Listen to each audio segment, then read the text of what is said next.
spent 17 years loving her, thought we were unbreakable. Then I found her journal, hidden in a closet. Turns out she had a 3-year affair and wrote about how proud she was of it. She never stopped loving him. She just never thought I'd find out. Part 1. The life I thought I had. They say real heartbreak doesn't hit you all at once. It drips in slowly, bit by bit, until one day you look around at the life you thought you had and realize you don't recognize any of it anymore. I didn't cry when I found out she cheated. I didn't scream or throw things or storm out like in the movies. I just stood there, staring at a journal that didn't belong to me, reading the words of a woman I no longer recognized. But to understand that moment, I need to take you back, because none of this makes sense unless you know what we were before the lies. My name is Daniel, I'm 41, and I was with the same woman, Lisa, for 17 years. We met when we were both 24. I was bartending part-time while working on my degree, and she came in with some friends after a work event. I remember she ordered a whiskey sour and made a face after the first sip. I joke that anyone who pretends to enjoy whiskey sours is either lying or recovering from a breakup. She laughed. We talked all night. 2 weeks later, we were inseparable. Lisa was brilliant, funny, magnetic. She had this energy that made everyone around her feel like the most important person in the room. She lit up when she talked about her dreams, working in marketing, helping brands find their voice. I loved listening to her. I loved her. She moved in with me 6 months later. We had matching mugs by month 8. She started calling me home by year 2. By 2009, we were talking about rings and kids and weekend barbecues. We weren't rich, but we were building something. I thought we were partners, best friends, soulmates even. Looking back, it's so strange how easy it is to miss the moment when things begin to change. Because it doesn't come like a storm. It creeps in like fog, soft and quiet. For us, the shift started in 2011. That was the year Lisa got a new job at a marketing agency downtown. She was thrilled. It paid more, had better benefits, and came with a fancy title. She'd worked hard for it, and I was proud of her.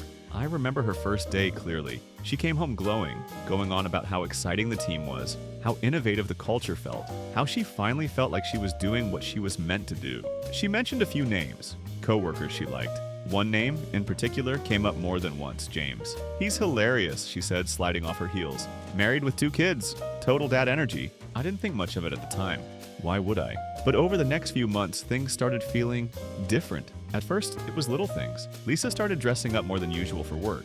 Not just put together white, but effort. I noticed she bought a new perfume, started going to the gym again, even though she used to say she hated it. She started working late, a lot. She'd text that she was buried in client pitches or grabbing a drink with the team. I wanted to believe her, so I did, but deep down I felt it. Something was off. The way she smiled at her phone sometimes, the way she pulled away slightly when I kissed her, the way her eyes seemed distant, even when she was sitting right next to me. By the end of that year, we were sleeping less, talking less, but every time I brought it up, she had a reason. You're imagining things, she'd say. Work is just intense right now. Or worse, she'd flip it back on me. Why don't you trust me? What did I do to deserve this interrogation? She was good at making me feel guilty. Too good. In early 2012, I asked her outright if something was going on. She laughed. That kind of laugh people do when they want to make you feel stupid, without outright insulting you. A coworker. Seriously, Dan? She said. You're being paranoid. I love you. Why would I risk everything we've built? I didn't have an answer for that, so I apologized. And life moved on, or so I thought. Fast forward to 2014.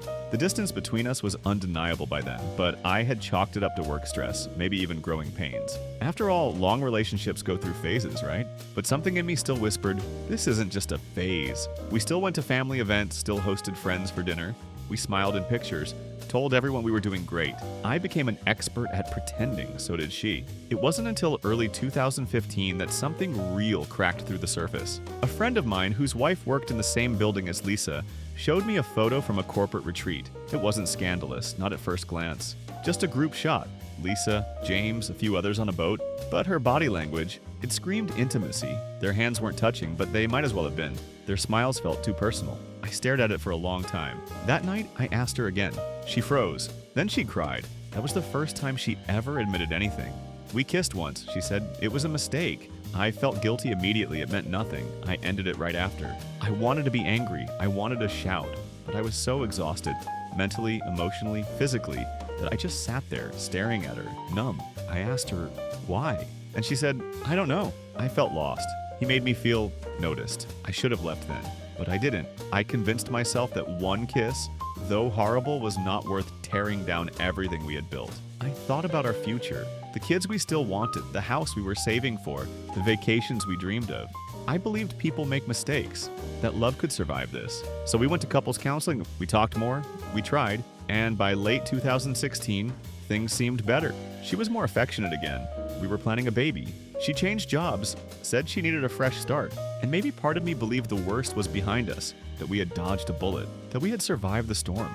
But storms don't end because you close your eyes. They wait, just outside your field of vision, quiet and patient, until one day you open a closet door and find a journal that tells you the storm never passed.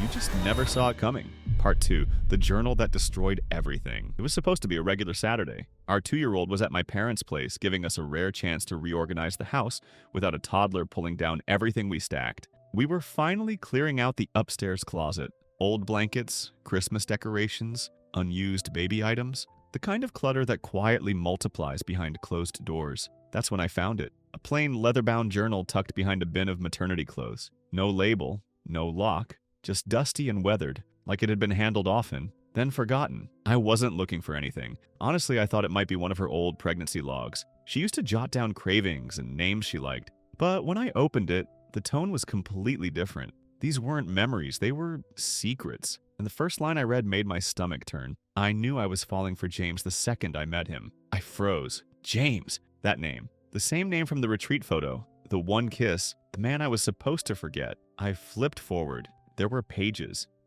about him. Entire entries written like love letters. Raw, poetic, sometimes desperate. One entry from December 2011 read, "When he laughs, the world stops spinning. He looks at me like I'm not just a woman, but the only woman. I know I'm wrong, but it feels too right to quit." My chest tightened. I kept reading. February 2012. We spent another late night at the office. I couldn't help it. I leaned in. He didn't stop me this time. April 2012. I told Dan I was going to a client dinner.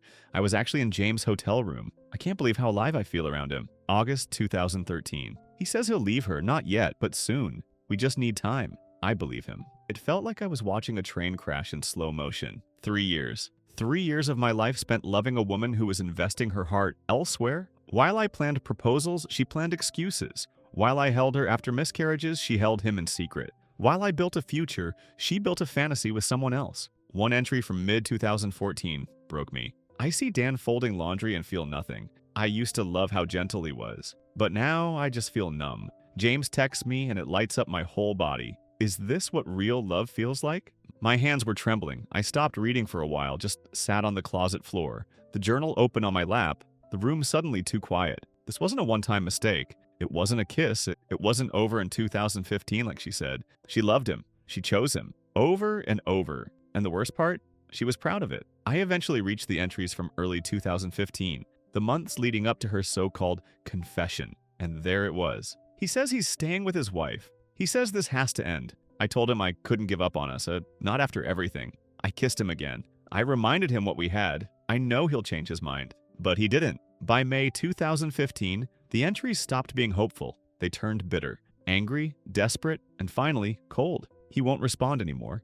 Blocked me on everything. I guess that's that. Dan found those pictures from the retreat. I told him it was a kiss. That's close enough to the truth. She actually wrote that. Close enough to the truth. That night, I didn't sleep. I reread every entry. Some of them twice. I saw myself mentioned here and there, usually as an obligation, a burden, a person who deserved better, but who made her feel trapped. She painted me as the problem in her own betrayal. And somehow I had believed her. I had forgiven her. I had married her. And then I found the Snapchat. It was printed. She must have copied it years ago and stashed it with the journal. 2 years after she claimed it ended. The message read, "No regrets. What we had changed me. You helped me remember who I am. I feel the same. I'm glad it happened. Even if it didn't last, it mattered." So even after he ended it, even after she lied to me to save face, she still reached out to thank him, to share a private moment of closure with the man who nearly wrecked our life. What about me? What about the man she married? The one who stayed? The one who gave her every benefit of the doubt?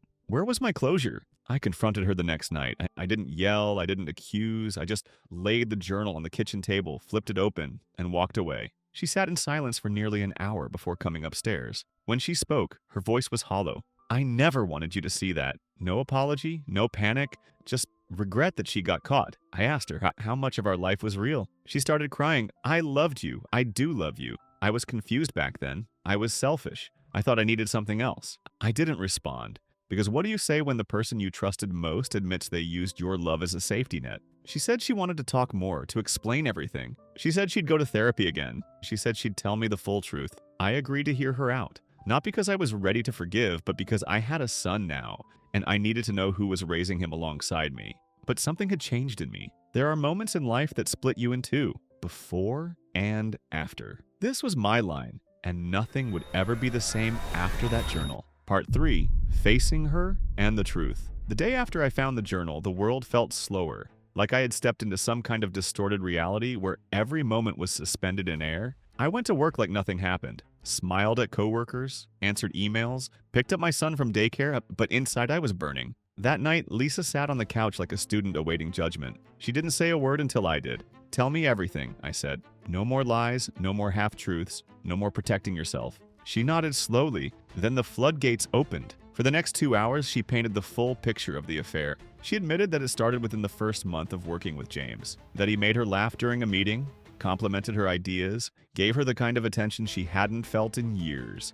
that they began texting innocently until it wasn't innocent anymore. The first kiss? It wasn't one kiss, it was many, in his car, in the office stairwell, in elevators after work. Within 2 months, it became physical. They used lunch breaks, client meetings, and late nights at the office. They found excuses to travel together for out-of-town pitches. They even created a fake email thread to make it look like they were busy with presentations when really they were holed up in a boutique hotel, 15 minutes from our home. 3 years, over 1,000 days, thousands of lies. She said she almost left me twice. That James had promised he'd leave his wife, but always came up with a reason not to. That she started to feel like his secret, but couldn't pull herself away. "Why didn't you tell me when it ended?" I asked. She looked down. "Because I didn't want to lose you." "No," I said. "You didn't want to lose your backup plan." That hit her hard. We started therapy again. Not because I wanted to fix things, at least not yet, but because I needed to understand what I was dealing with. Lisa seemed desperate to change. She told the therapist things I hadn't heard her admit before, that she'd lost herself in the affair, that she craved validation, that she compartmentalized her life so deeply she convinced herself it wasn't hurting anyone. The therapist asked me what I wanted. I didn't have an answer. Some days I looked at Lisa and saw the woman I once loved, the woman I built a life with, the mother of my child. Other days I looked at her and saw a stranger. I'd sit across from her during dinner and wonder if she ever looked at me during those years and felt guilt. If she ever came home from James' bed and kissed me goodnight without flinching. The worst part was the intimacy. All the times we had been together during those years, physically, while she was also giving herself to someone else. That haunted me. I couldn't unsee it. Couldn't untangle it. She tried. I'll give her that. She wrote me letters, admitted to things I didn't even ask about, cried in the middle of the night, waking me up just to say sorry. Sometimes I believed her remorse was real. Other times I remembered the journal, how lovingly she described James, how cruelly indifferent she had been to me. That voice in the back of my head never stopped whispering. She didn't stop because she loved you. She stopped because he left her. A few weeks into therapy, Lisa confessed something else. She told me she had contacted James one final time in 2017, 2 years after the affair ended. "I didn't want him back," she said. "I just wanted to know if it mattered to him, if I had mattered." That broke me more than any admission before. Even after everything, even after our marriage, even after our son, she still needed closure from him. I asked her, "What about me? Didn't I matter?" She cried again. "I didn't, because I knew the truth. I had always been the second choice, the consolation prize." That night, I made a decision. I would stay, for now, for my son, but I would no longer play the part of the husband, trying to win back something that had never truly been his. The moment Lisa gave herself to James, I lost something I would never get back, and she never even noticed. Part 4. Preparing for freedom. They say forgiveness is for the strong, that it takes courage to let go of what someone did to you to rebuild with them. Maybe that's true, but forgiveness without accountability is just submission. And I had submitted long enough. From the outside, our life looked like it was on the mend. Lisa was attending therapy alone now, journaling, taking care of our son with more patience and intention. She told me she loved me daily. Small gestures, big apologies. She even suggested we renew our vows someday. But I couldn't stop seeing the ghost of James in the room. Not him, exactly, but what he represented. The years she gave to him, the affection, the lies, the emotional monologues that had nothing to do with me. That ghost hovered above every kiss, every smile, every memory. I had given her another chance, but I hadn't given myself one. So I started planning my exit. Quietly, carefully, and I contacted a lawyer, not to start a war, but to understand my options, to figure out what I could do to protect myself and, more importantly, protect our son. I showed him the journal, the Snapchat, the documentation of her admissions during counseling. I even had a few recorded conversations, legal in our state, where she admitted to deceiving me for years. The lawyer nodded through most of it. "You've got a case," he said. But building that case wasn't about revenge. It was about safety, stability, about making sure my son grew up in an environment where lies didn't fester under the surface. For weeks, I compiled everything, copied journal entries, printed text messages she had sent me years ago that now, in hindsight, dripped with dishonesty, labeled voice memos, made a timeline. Lisa didn't notice. She thought we were recovering, reconnecting. She'd kiss me in the morning like everything was back to normal. And maybe part of me wished it could be. But I had been pretending for too long. On the anniversary of the day she met James, down to the exact date, I served her divorce papers. I had planned it that way intentionally. I didn't tell her that part. But I needed it to mean something. I needed her to feel the weight of what she had done. When she saw the envelope, her face went white. She opened it slowly, read the first page, and then the tears came.